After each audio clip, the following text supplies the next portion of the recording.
À la une de Jeune Afrique, un grand reportage sur un massacre, celui de la forêt de Shakahola au Kenya en 2023. Le principal responsable de ce massacre, le pasteur Paul Mackenzie, est actuellement jugé à Mombasa. Bonjour François Soudan. Bonjour Catherine. Cet article de Jeune Afrique raconte une histoire dramatique, celle d'un pasteur devenu gourou qui a conduit des centaines d'adeptes à la mort en leur promettant qu'ils allaient rencontrer Jésus. Ah oui, ce gourou sinistre dont Romain Gras, Alphonse Gary trace le portrait d'itinéraire dans leur reportage et les méfaits. Il s'appelle Paul Mackenzie, vous l'avez dit, c'est un ancien chauffeur de taxi d'une cinquantaine d'années, autoproclamé pasteur à Malindi, qui est un petit port de l'est du Kenya et qui, après avoir fondé sa propre église, s'installe en 2019 au fond d'une forêt voisine, la forêt de Shakahola. Et là, il crée sa propre terre sainte en quelque sorte, avec des villages affublés de noms bibliques.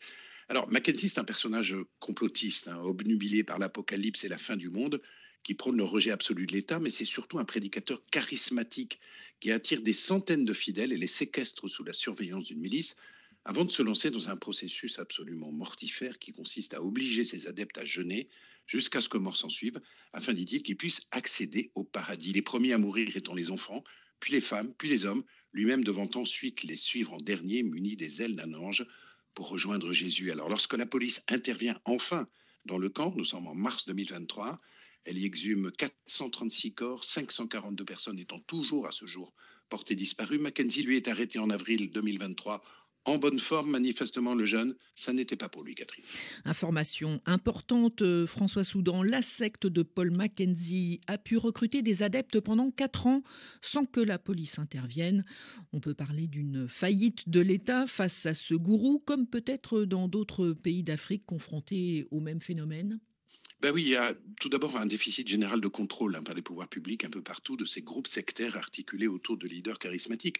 Le carnage de Shakahola n'est pas le seul exemple. On se souvient des 700 fidèles de l'église des 10 commandements en Ouganda, brûlés vifs en 2017 après que leur pasteur y ait mis le feu, ou des adeptes de l'église de Banamé au Bénin gazés au dioxyde de carbone. À chaque fois, il s'agissait de pseudo-rituels de purification.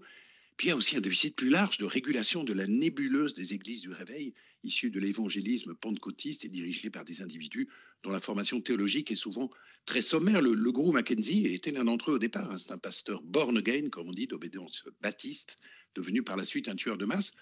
Alors face à cela, certains dirigeants comme Kagame au Rwanda ont pris des décisions radicales. 8000 lieux de culte pentecôtistes ont été fermés au Rwanda en juillet-août dernier. Qu'en fait, la plupart des gouvernements sont impuissants quand ils ne sont pas quelque part complices, Catherine. Oui, impuissant, voire complice. Pour quelle raison, quelle motivation ? D'abord parce que les fidèles de ces églises représentent un réservoir électoral de plus en plus important et que leurs pasteurs autoproclamés sont aussi des leaders d'opinion très courtisés, d'où la tentation pour les responsables politiques de les instrumentaliser plutôt que de les réguler. Et puis il ne faut pas oublier, Catherine, que ces églises propagent souvent une doctrine de la prospérité où l'enrichissement personnel est célébré comme la manifestation d'une grâce divine. Le processus est simple, il suffit de proclamer, si possible bruyamment, et d'invoquer le Christ et de croire en ces miracles pour avoir une chance de voir l'argent tomber littéralement du ciel. Alors pour ceux dont les biens ont été mal acquis, ces églises servent donc aussi de légitimation et, si je puis dire, de processus de blanchiment au nom du Saint-Esprit. Beaucoup de leaders politiques, de ministres, d'hommes d'affaires adhèrent à ces églises et les financent quand ils ne les créent pas tout simplement eux-mêmes. Alors certains parmi eux sont sans doute sincères dans leur démarche et dans leur foi, mais d'autres y voient leur intérêt politique clientéliste ainsi que le moyen d'apaiser leur conscience. Dans cette profusion désordonnée d'églises, Catherine, il est bien difficile de séparer le bon grain de l'ivraie. Merci François Soudan. Cet article est à retrouver sur jeuneafrique.com.